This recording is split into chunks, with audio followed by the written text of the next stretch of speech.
అఖిల, నీ కాలు పట్టుకుంటానే. ఈ వర్షం గజగజ వణికిస్తుంది. పైగారా త్రైపోతుంది. కాలేజీ వాళ్ళంతా వెళ్ళిపోయారు. ఈ పరిస్థితుల్లో మనల్ని ఏ అలరి వెధవైనా చూశారనుకో, రేపుదయానికి మన శవాలు హుస్సేన్ సాగర్‌లో తేలాల్సిందే. చిన్న గొంతుకతో ప్రాధేయపడింది నీరజ. ఎక్కు. నీకోసం వస్తానన్నాను గాని, లేకపోతే చస్తే ఎక్కేదాన్ని కాదు. కొంచెం కదిలి ముందుకు వెళ్ళిన కారు దగ్గరికి పరిగెత్తింది. నీరజ, ఆగండి అజిత్ బాబు, మేం వస్తున్నాం. మా రాక్షసి కరుణించింది. కారాపి డోర్ తెరిచాడు అజిత్. ముందు నీరజ, తర్వాత అఖిల ఎక్కారు. నీరజ డోర్ వేసింది. కారు కదిలింది. నీరజ తమ ఇంటి అడ్రస్ చెప్పింది. నాకిక్కడ రోడ్లు, వీధులు కొత్త. ఈ వర్షంలో సురక్షితంగా మీ ఇంటికి చేర్చలేనేమో. మీరు పర్మిషన్ ఇస్తే మా ఇంటికి తీసుకువెళ్తాను. ఇంట్లో మా నాయనమ్మ వంటవాడు తప్ప ఇంకెవ్వరూ లేరు. ఉదయమే మీ ఇంటి దగ్గర వదిలేస్తాను. వద్దు వద్దు, మా ఇంటికే తీసుకెళ్ళమను. నీరు, ఇక్కడ రోడ్లు కొత్త అంటున్నారు కదా. పాపం, ఆయన్ని ఇబ్బంది పెట్టడం ఏం ధర్మం? ఈ రాత్రి మీరు మా ఇంట్లో ఉండిపోవడం వల్ల మీకు ఏ ఆపద రానివ్వనని హామీ ఇస్తున్నాను. అఖిల నిష్కరంగా చేస్తున్న అవమానానికి ఎర్రబారిన ముఖంతో గంభీరంగా అన్నాడు అజిత్. ఇక ఎవరేం మాట్లాడలేదు. వర్షం మూలంగా 5:30కే చీకటి పడిపోయినట్టుగా అయింది. కారు ఇంటి ముందు ఆగేసరికి ఇంట్లో దీపాలు వెలుగుతూ కనిపించాయి. వాళ్ళని వరండాలో నిలబెట్టి అజిత్ లోపలికి వెళ్ళాడు. నాయనమ్మా, ఓ నాయనమ్మా. ఏమిటి?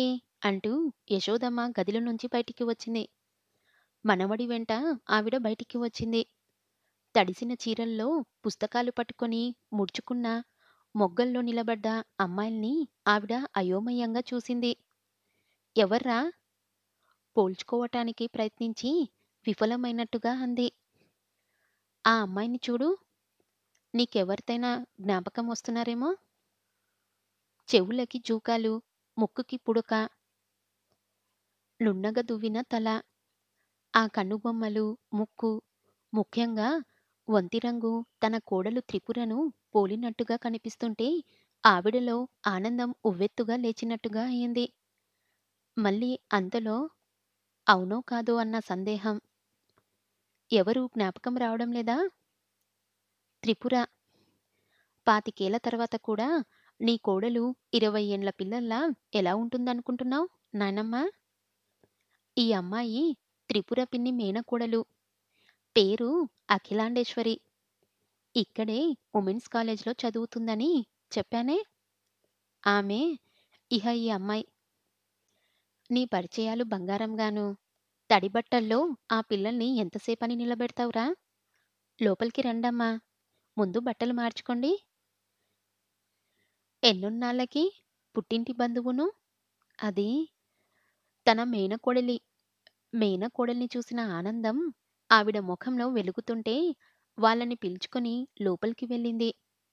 బీరువాలో నుంచి జరి అంచు చీరలు తీసిచ్చి త్వరగా వాళ్ళ చేత బట్టలు మార్పించింది. తల తుడవండి పిల్లలు, జలుబు పట్టుకోగలదు అని తువ్వాలిచ్చి వాళ్ళు తుడుచుకోగానేలోగా వేడివేడిగా కాఫీ తీసుకువచ్చింది. నేను తాగనండి, అఖిల అంది. టీ తీసుకుంటావా? ఉహుం. ఈ కాలంలోనూ కాఫీ, టీలు ముట్టని పిల్లలున్నారా? యశోదమ్మ విడ్డూరంగా అంది. ఉంది, మా అఖిలాండేశ్వరి.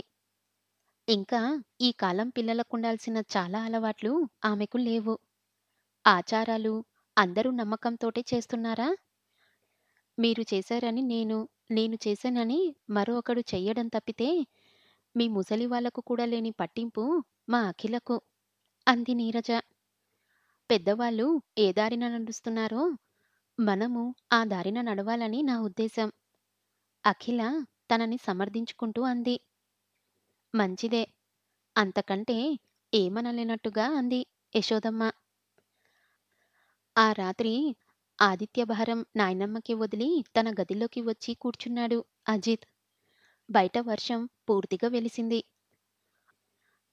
మబ్బులు ఎక్కడివక్కడ మాయమై వినేలాకాశంలో తారాల తలతలాల మధ్య త్రయోదశి చంద్రుడు అందంగా వెలుగుతున్నాడు.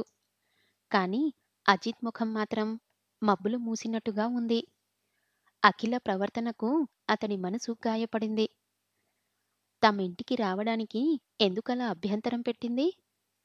తనంటే వ్యక్తిగతమైన ద్వేషం ఏర్పడిందా?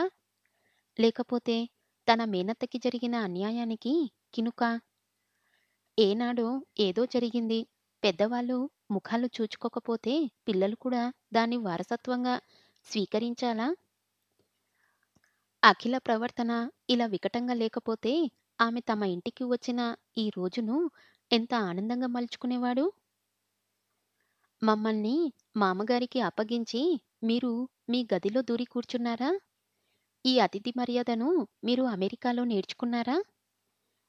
నీరజ అరమరికలు లేని దానిలా గదిలోకి వచ్చి చనువుగా నింద వేసింది. మీ అఖిలని చూస్తే నాకు భయం వేస్తుంది. అదేం పెద్దపులా భయపడ్డానికి? తనకి నేనంటే ఎందుకు కోపం? మా ఇంటికి రావడానికి ఎందుకిష్టం లేదామెకు? అతడి మాటల వల్ల అతడి మనసుకు తగిలిన గాయం స్పష్టంగా కనిపించినట్టుగా అయింది నీరజకు.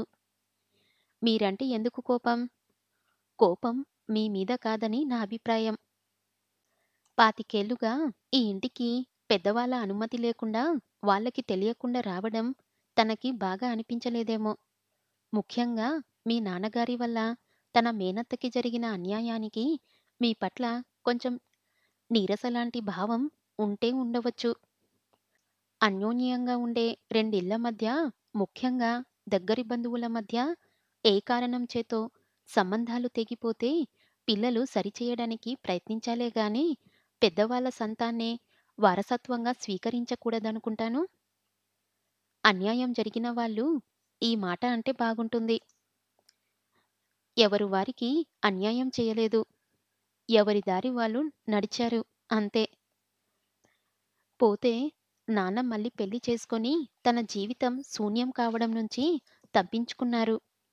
పిన్ని కూడా ఆ పని చేస్తే ఆవిడకు అన్యాయం జరిగినట్టు కనిపించేది కాదనుకుంటాను. వాళ్ళ గురించి ఇప్పుడు మనం చర్చించడం అనవసరమైన పని అనుకుంటాను. ఈ పెట్టెలో ఏముంది? గిటార్. వాయించడం వచ్చా? వచ్చు. ఒకసారి వాయించరా?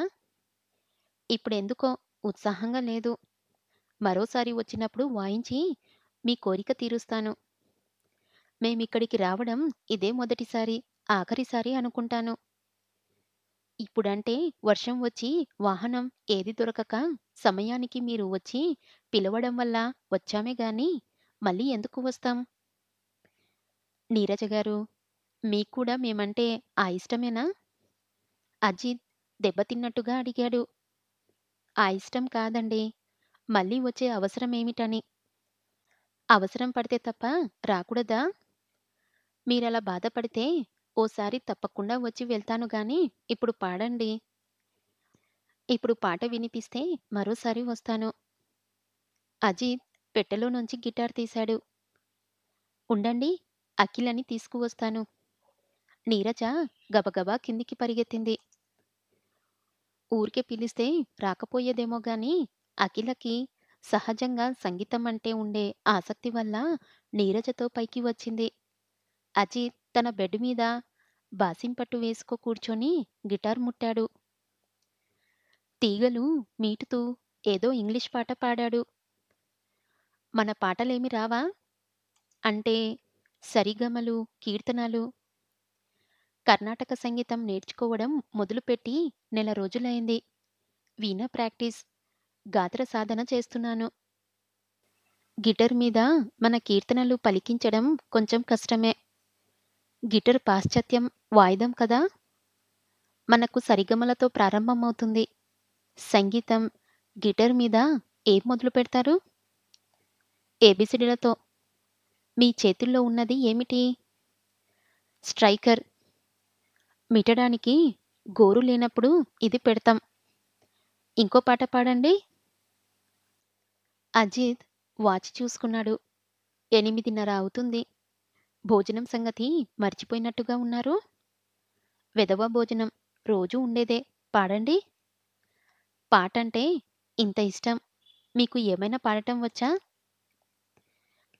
అందరూ పల్లకీ ఎక్కితే మోసేదెవరన్నట్టు అందరూ పాడితే వినేదెవరు? పాడటం, ఆడటం, గీయటం, రాయటం అందరికీ కావాలన్నా రాదు. అవి కొందరికే అబ్బుతాయి. కాబట్టే వాటికంత అపురూపత. కొందరికే పరిమితం కాబట్టే అవి భగవంతుడి వరంగా భావించబడతాయి. ఇష్టముండి సాధన చేస్తే రానది అంటూ ఉండదని నా అభిప్రాయం. ఏ విద్య అయినా, ఏ కళ అయినా. యశోదమ్మ కింద నుండి కేక వేసింది. 8:30 అయింది. భోజనానికి కిందికి రాండుండ్రా. ఆ పాటలేవో కిందికి వచ్చి పాడితే నేను విననా? అందరూ కిందికి వచ్చారు. అతిథులతో పాటు అజిత్ కూడా కిందే పీటల మీద కూర్చున్నాడు. మొదటి వడ్డన వంటతడి చేశాడు. మారు వడ్డింపు యశోదమ్మ చేసింది. ఆవిడ కొసరి కొసరి తినిపించడంతో అఖిలకు, నీరజకు భుక్తయాసం వచ్చింది. తన గదిలోనే వాళ్ళకి పక్కలు ఏర్పాట్లు చేసింది యశోదమ్మ. నీకు సంగీతం వచ్చునని చెప్పాడు అజిత్. ఒక పాట పాడమ్మా. త్రిపుర పాటని, త్రిపురని గుర్తు చేసుకుని రోజుండదు నాకు. 25 సంవత్సరాలైనా 25 రోజులైనట్లు ఉంటుంది. త్రిపుర నాకు దూరమై. మల్లిక్ విషయంలో త్రిపుర కొంచెం సహనం చూపి ఉంటే మా జీవితాల్లో ఇంత ఒంటరితనం చేటు చేసుకో ఉండేది కాదనుకుంటాను. మల్లిక్ మాకు కాకుండా అలా దూరదేశాలకు పట్టుకుపోకుండా త్రిపుర వాడికి కళ్ళెం వేసిందనుకుంటాను. గత జలసేతు బంధనం. ఇప్పుడు అనుకొని ఏం లాభం కానీ ఒక పాట పాడమ్మా.